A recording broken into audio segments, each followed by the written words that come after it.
Hello everyone, welcome to Learning Spot YouTube channel. ಇವತ್ತಿನ current affairs ದಿನಾಂಕ September 26, 2024. ಮೊದಲನೇ ಸುದ್ದಿ ಬಂದು ಭರಚುಕ್ಕಿ ಕಿರು ಜಲವಿದ್ಯುತ್ ಯೋಜನೆಗೆ ಮರು ಪ್ರಸ್ತಾವ. ಏನಿದು ಸುದ್ದಿ ಅಂತ ಅಂದರೆ, ಭರಚುಕ್ಕಿ ಏನಿದೆ ಅಲ್ಲಿ ಒಂದು ಸ್ಮಾಲ್ ಹೈಡ್ರೋ ಎಲೆಕ್ಟ್ರಿಕ್ ಪವರ್ ಪ್ಲ್ಯಾಂಟ್ನ ಮಾಡಬೇಕು ಅಂತ ಒಂದು ಮೃದರಂಗ ಎನರ್ಜಿ ಲಿಮಿಟೆಡ್ ಎನ್ನುವ ಒಂದು ಕಂಪನಿ ಸರ್ಕಾರಕ್ಕೆ 2ನೇ ಬಾರಿ ಪ್ರಸ್ತಾವ ಸಲ್ಲಿಸಿರುತ್ತೆ. ಇವರು 2015ರಲ್ಲೇ ಒಂದು ಪ್ರಸ್ತಾವ ಸಲ್ಲಿಸಿರ್ತಾರೆ. ಈ ಒಂದು ಭರಚುಕ್ಕಿಯಲ್ಲಿ ಕಿರು ಜಲವಿದ್ಯುತ್ ಯೋಜನೆ ಮಾಡ್ತೀವಿ ಅಂತ. ಅದಕ್ಕೆ ಅರಣ್ಯ ಭೂಮಿ 4.41 ಹೆಕ್ಟರ್ ಅರಣ್ಯ ಭೂಮಿಯನ್ನು ನೀಡಬೇಕು ಅಂತವರು ಸರ್ಕಾರಕ್ಕೆ ಒಂದು ಪ್ರಸ್ತಾವನೆ ಸಲ್ಲಿಸಿರ್ತಾರೆ. ಆದರೆ ಅಲ್ಲಿ ಆ ಒಂದು ಯೋಜನೆ ಮಾಡಿದರೆ ಆ ಒಂದು ಯೋಜನೆಗೆ ಉಪಯೋಗ ಆಗುವ ಒಂದು ಅರಣ್ಯ ಜಾಗ ಏನಿದೆ, ಅರಣ್ಯ ಭೂಮಿ, ಅದು ಎಲಿಫೆಂಟ್ ಕ್ರಾಸಿಂಗ್, ಅಲ್ಲಿ ಅತಿ ಹೆಚ್ಚು ಎಲಿಫೆಂಟ್ ಕ್ರಾಸಿಂಗ್ ಅಂತಂದರೆ ಈ ಎಲಿಫೆಂಟ್ ಓಡಾಡುವ ರಸ್ತೆ ಆಗಿದೆ ಅಂತ ಹೇಳ್ಬಿಟ್ಟು ಸರ್ಕಾರದ ಅರಣ್ಯ ಇಲಾಖೆ ಆ ಒಂದು ಯೋಜನೆಗೆ ಅನುಮತಿಯನ್ನು ನೀಡಿರೋದಿಲ್ಲ. ಈಗ ಅವರು ಮತ್ತೆ ಒಂದು ಪ್ರಸ್ತಾವನೆ ಸಲ್ಲಿಸಿರ್ತಾರೆ. ಈ ಪ್ರಸ್ತಾವನೆಯಲ್ಲಿ ಏನಿದೆ ಅಂತ ಅಂದರೆ, ಈ ಬಾರಿ ಅವರು ಕಳೆದ ಬಾರಿ 4.41 ಹೆಕ್ಟರ್ ಅರಣ್ಯ ಭೂಮಿನೇ ಕೇಳಿದರು. ಈ ಬಾರಿ ಅವರು 3.6 ಹೆಕ್ಟರ್ ಪ್ರದೇಶದಲ್ಲಿ ಈ ಒಂದು ಯೋಜನೆ ನಾವು ನಿರ್ಮಾಣ ಮಾಡ್ತೀವಿ, ಅದರಲ್ಲಿ ಕೇವಲ 1.45 ಹೆಕ್ಟರ್ ಅರಣ್ಯ ಭೂಮಿಯನ್ನು ನೀವು ನೀಡಿ ಅಂತ ಕೇಳಿದ್ದಾರೆ. ಇನ್ನು 2.15 ಹೆಕ್ಟರ್ ಭೂಮಿಯನ್ನು ನಾವು 38 ಕೋಟಿ ವೆಚ್ಚದಲ್ಲಿ ಸ್ಥಾಪಿಸ್ತೀವಿ ಅಂತ ಅವರು ಹೇಳಿರ್ತಾರೆ. ಇದಕ್ಕೆ ಈ ಸರ್ಕಾರ ಅನುಮತಿ ನೀಡುತ್ತೋ ಇಲ್ಲವೋನನ್ನು ನಾವು ನೋಡಬೇಕಾಗಿದೆ. ಮುಂದಿನ ಸುದ್ದಿ, ಘೇಂಡಾಮೃಗ ಸಂರಕ್ಷಣೆಗೆ ಭಾರತವೇ ಮಾದರಿ. ನೀವೊಂದು ಪಿಕ್ಚರ್ನಲ್ಲಿ ನೋಡ್ತಾ ಇದ್ರೆ ಅದು ಘೇಂಡಾಮೃಗ. ಘೇಂಡಾಮೃಗದಲ್ಲಿ 4 ರೀತಿಯ ಘೇಂಡಾಮೃಗ ಬರುತ್ತೆ. ಇಲ್ಲಿ ನಾವು ಚರ್ಚೆ ಮಾಡೋಕ್ಕೆ ಹೊರಟಿರೋದು ಒಂಟಿ ಕೊಂಬಿನ ಘೇಂಡಾಮೃಗ. ಇದನ್ನು ಇಂಡಿಯನ್ ರೈನು ಅಂತ ಕೂಡ ಕರೀತಾರೆ. ಈ ಒಂದು ಇಂಡಿಯನ್ ರೈನು ಎಲ್ಲಿ ಅತಿ ಹೆಚ್ಚು ಕಾಣಲು ಸಿಗುತ್ತೆ ಅಂತಂದರೆ ಉತ್ತರ ಪ್ರದೇಶ ಮತ್ತು ಅಸ್ಸಾಂ ಮತ್ತು ಪಶ್ಚಿಮ ಬಂಗಾಳ ಹಾಗೂ ಭೂತಾನ್ ಮತ್ತು ನೇಪಾಳ, ಈ ಒಂದು ಪ್ರಾಂತ್ಯದಲ್ಲಿ ಈ ಒಂದು ಘೇಂಡಾಮೃಗ, ಒಂಟಿ ಕೊಂಬಿನ ಘೇಂಡಾಮೃಗ ಇಂಡಿಯನ್ ರೈನು ಅತಿ ಹೆಚ್ಚು ಕಾಣಲು ಸಿಗುತ್ತೆ. ಇದೊಂದು ಇನ್ನೇನು ಈ ಒಂದು ಸಂತಾನ ಏನಿದೆ ಇನ್ನೇನು ನಶಿಸಿ ಹೋಗುವ ಸ್ಥಿತಿಯಲ್ಲಿತ್ತು. ಇದನ್ನು ಗಮನಿಸಿದ ಭಾರತ ಸರ್ಕಾರ ಇದನ್ನು ಇನ್ನೇನು ಕೆಲವು ವರ್ಷದಲ್ಲಿ ನಶಿಸಿ ಹೋಗಬಹುದು, ಇದನ್ನು ಸಂರಕ್ಷಣೆ ಮಾಡಬೇಕು ಅಂತ ಹೇಳಿ ಅನೇಕ ಕ್ರಮಗಳನ್ನು ಕೂಡ ಕೈಗೊಂಡಿರ್ತಾರೆ. ಮೊದಲು ಈ ಒಂದು ಇಂಡಿಯನ್ ರೈನು ಇದೆ, ಅದು ತುಂಬ ಹೆಚ್ಚಿತ್ತು. ಈ ಬ್ರಿಟಿಷರು ಈ ಇಂಡಿಯನ್ ರೈನೋನ ಬೇಟೆಯಾಡೋದೇ ಒಂದು ಕ್ರೀಡೆಯನ್ನಾಗಿ ಮಾಡ್ಕೊಂಡಿದ್ರು. ಯಾವಾಗ ಬ್ರಿಟಿಷರು ಭಾರತವನ್ನು ಆಕ್ರಮಿಸ್ಕೊಂಡಿರ್ತಾರೆ, ಆ ಟೈಮ್ನಲ್ಲಿ ಈ ಒಂದು ಇಂಡಿಯನ್ ರೈನೋ ಏನಿದೆ ಇದು ಕಮ್ಮಿ ಆಗಿಬಿಟ್ಟಿರುತ್ತೆ. ನೀವು ಇಲ್ಲಿ ಗಮನಿಸಿದ್ರೆ ಈ ಒಂದು ಗ್ರಾಫ್ನ 1999ರಲ್ಲಿ ಇದರ ಸಂಖ್ಯೆ ಕೇವಲ 1552 ಇತ್ತು ಭಾರತದಲ್ಲಿ. ಅದಾದ ನಂತರ ನೋಡಿ ಡ್ರಾಸ್ಟಿಕ್ ಆಗಿ ಇನ್ಕ್ರೀಸ್ ಆಗಿದೆ. 2006ರಲ್ಲಿ 1855, ಅದಾದ 2018ರಲ್ಲಿ ನೋಡಿ ಆಲ್ಮೋಸ್ಟ್ 1000 ಜಾಸ್ತಿ ಆಗಿದೆ. 1999ಕ್ಕಿಂತ 20 ವರ್ಷಗಳಲ್ಲಿ 1,000 ಏನಿದೆ ಈ ಇಂಡಿಯನ್ ರೈನೋಗಳ ಸಂಖ್ಯೆ ಜಾಸ್ತಿ ಆಗಿದೆ. ಮತ್ತು 2024ರಲ್ಲಿ ಇದರ ಒಂದು ಸಂಖ್ಯೆ 4,000ಕ್ಕೆ ಏರಿಕೆಯಾಗಿದೆ. ಆಲ್ಮೋಸ್ಟ್ ಮೋರ್ ದ್ಯಾನ್ ಡಬಲ್ ಆಗಿದೆ ಈ ಒಂದು ಸಂಖ್ಯೆ. 1999 ಕಂಪೇರ್ ಮಾಡಿದ್ರೆ 25 ವರ್ಷಗಳಲ್ಲಿ ಮೋರ್ ದ್ಯಾನ್ ಡಬಲ್. ಇದೊಂದು ಆಗಿದೆ. ಜಾಗತಿಕ ಮಟ್ಟದಲ್ಲಿ ಇದನ್ನು ನೋಡಬೇಕು ಅಂತಂದರೆ 5 ಲಕ್ಷ 20ನೇ ಶತಮಾನದ ಆರಂಭದಲ್ಲಿ ಜಗತ್ತಿನಾದ್ಯಂತ ಇದ್ದ ಗೆಂಡಾಮೃಗಗಳ ಸಂಖ್ಯೆ. ಆದರೆ ಈಗ ನೋಡಿ ಕೇವಲ 28,000 ಇದೆ. ಸೊ ಅದರಲ್ಲಿ ಇಡೀ ಜಗತ್ತಿನಲ್ಲಿ 28,000 ಇಂಡಿಯನ್ ರೈನೋಗಳಿದೆ, ಅಂದರೆ ಗೆಂಡಾಮೃಗಗಳಿದೆ. ಅದರಲ್ಲಿ ಭಾರತದ 4,000 ಈ ಗೆಂಡಾಮೃಗಗಳು ಭಾರತದಲ್ಲೇ ಇದೆ. ಸೊ ಇದಕ್ಕೆ ಇನ್ನೊಂದು ಆಪತ್ತು ಏನು ಅಂದರೆ, ಈ ಕೊಂಬುಗಳನ್ನ ಈ ಚೈನಾ, ವಿಯೆಟ್ನಾಂ ಆ ಪ್ರದೇಶಗಳಲ್ಲಿ ಈ ಕೊಂಬನ್ನ ಏನು ಔಷಧಿ ಅಂತ ಕೆಲವರು ಔಷಧಿಯ ಗುಣಗಳಿವೆ ಅಂತ ಅವರು ನಂಬಿಕೆ ಇದೆ ಜನರಲ್ಲಿ. ಅದಕ್ಕೋಸ್ಕರ ಇದನ್ನ ಬೇಟೆಯಾಡಿ ಸೊ ಇದರ ಕೊಂಬಿನಲ್ಲಿ ಏನು ಜಗತ್ತಿನಾದ್ಯಂತ ನಡೆಯುವ ವನ್ಯಜೀವಿ ಕಳ್ಳ ಸಾಗಣೆಯಲ್ಲಿ ಗೆಂಡಾಮೃಗಗಳ ಕೊಂಬುಗಳು 29% ಇದೆ ಅಂತ ಮೂಲ ವಿಶ್ವಸಂಸ್ಥೆ ಹೇಳುತ್ತದೆ.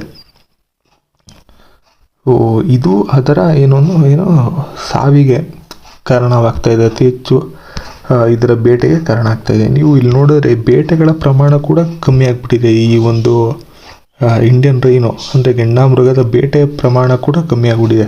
1984ರಲ್ಲಿ 58 ಬೇಟೆ ಪ್ರಕರಣಗಳು ದಾಖಲಾಗಿದ್ದವು. ಈಗ ನೋಡಿ 2028ರಲ್ಲಿ ಒಂದು ಕೂಡ ಈ ಒಂದು ಬೇಟೆ ಪ್ರಕರಣಗಳಿಲ್ಲ. ಅಂದರೆ ಟೈಮ್ ಸ್ಪ್ಯಾನ್ 2018 to 2022 ತನಕ ಒಂದು ಕೂಡ ಇದರ ಬೇಟೆಯನ್ನು ಆಗಿಲ್ಲ. ಇಲ್ಲಿ ನೋಡಿ 52ರಿಂದ 0 ಬಂದುಬಿಟ್ಟಿದೆ. ಸೊ ಇದು ಭಾರತ ಸರ್ಕಾರ ಮತ್ತು ಅರಣ್ಯ ಇಲಾಖೆ ತಗೊಂಡಿರೋ ಕ್ರಮಗಳ ಮುಖಾಂತರ ಈ ಒಂದು ಗೆಂಡಾಮೃಗಗಳ ಸಂರಕ್ಷಣೆ ಆಗ್ತಾ ಇದೆ. ಅದಕ್ಕೋಸ್ಕರ ಇದಕ್ಕೆ ಭಾರತವೇ ಮಾದರಿ ಅಂತ ಈ ಒಂದು ಆರ್ಟಿಕಲ್ನಲ್ಲಿ ತಿಳಿಸ್ಕೊಟ್ಟಿದ್ದಾರೆ. ಸೊ ಮುಂದಿನ ಸುದ್ದಿ, ಆಹಾರ ಧಾನ್ಯ ಉತ್ಪಾದನೆ ದಾಖಲೆ. ಗೋಧಿ, ಅಕ್ಕಿ ಉತ್ಪಾದನೆ ಏರಿಕೆ, ಬೇಳೆಕಾಳು, ಎಣ್ಣೆಕಾಳು ಇಳಿಕೆ. ಸೊ ಈ ಜೂನ್ ಅಂತ್ಯಕ್ಕೆ ಈ ಸಾಲಿನ ಬೆಳೆ ವರ್ಷ ಮುಗಿದೋಗಿದೆ.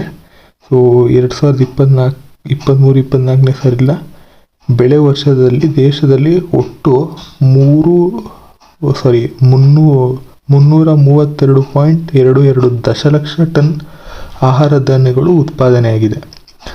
ನಾವು ಕಳೆದ ಸಾಲಿನಲ್ಲಿ ಕಂಪೇರ್ ಮಾಡಿದರೆ ಕಳೆದ ಸಾಲಿನಲ್ಲಿ 329.6 ದಶಲಕ್ಷ ಟನ್ ಉತ್ಪಾದನೆಯಾಗಿತ್ತು.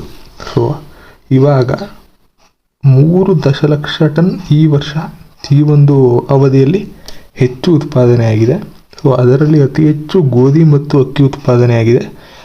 ಕಳೆದ ಸಾಲಿಗೆ ಕಂಪೇರ್ ಮಾಡಿದ್ರೆ ಬೇಳೆಕಾಳು ಮತ್ತು ಎಣ್ಣೆಕಾಳು ಉತ್ಪಾದನೆ ಕಡಿಮೆಯಾಗಿದೆ. ಸೊ ಇದನ್ನು ನೀವು ಗಮನಿಸಬೇಕು. ಶಾಂತಿ ಪ್ರಕ್ರಿಯೆಯಲ್ಲಿ ಭಾಗಿಯಾಗಿ ಈ ಒಂದು ರಷ್ಯಾ ಉಕ್ರೇನ್ ನಡುವಿನ ಯುದ್ಧವನ್ನು ಸಂಪೂರ್ಣವಾಗಿ ಕೊನೆಗೊಳಿಸಲು ನಾವು ಈ 2ನೇ ಶೃಂಗಸಭೆಯನ್ನು ಆಯೋಜಿಸಲು ಸಿದ್ಧವಾಗಿದ್ದೇವೆ ಎಂದು ಉಕ್ರೇನ್ ಅಧ್ಯಕ್ಷ ಹೇಳಿದ್ದಾರೆ. ಸೊ ಮೊದಲನೇ ಒಂದು ಶೃಂಗಸಭೆ ವಿಫಲವಾಗಿದ್ದ ಕಾರಣ ಸೊ 2ನೇ ಸಭೆಗೆ ನಾವು ಆಯೋಜನೆ ಮಾಡ್ತೀವಿ ಅಂತ ಆಯೋಜಿಸಲು ನಾವು ಸಿದ್ಧರಿದ್ದೇವೆ ಅಂತ ಅವರು ಹೇಳಿದ್ದಾರೆ. ಸೊ ಈಗಾಗಲೇ ಹಲವು ದೇಶಗಳಿಗೆ ಅವರು ಇನ್ಕ್ಲೂಡಿಂಗ್ ಇಂಡಿಯಾ ಅವರು ಈ ಒಂದು ಶೃಂಗಸಭೆಗೆ ಒಂದು ಆಹ್ವಾನ ಕೂಡ ಕೊಟ್ಟಿರ್ತಾರೆ. ಸೊ ಈ ಒಂದು ಮಾಹಿತಿಯನ್ನು ಉಕ್ರೇನ್ನ ಅಧ್ಯಕ್ಷ ವೊಲೋಡೋಮಿರ್ ಜೆಲೆನ್ಸ್ಕಿ ಅವರು ವಿಶ್ವಸಂಸ್ಥೆಯ ಭದ್ರತಾ ಮಂಡಳಿಗೆ ತಿಳಿಸಿರುತ್ತಾರೆ. ಸೊ ಇದಾಗಿತ್ತು ಇವತ್ತಿನ ಕರೆಂಟ್ ಅಫೇರ್ಸ್. ನಾವು MCQ ಮುಖಾಂತರ ಕೂಡ ಹಲವು ವಿಷಯಗಳನ್ನು ಈ ಕರೆಂಟ್ ಅಫೇರ್ಸ್ನಲ್ಲಿ ತಿಳ್ಕೊಳ್ಳೋಣ. ಸೊ ಮೊದಲನೇ ಕ್ವಶನ್ ಬಂದು, which 2 organisations signed an MOU to enhance research on rubber process oil. So ಯಾವೊಂದು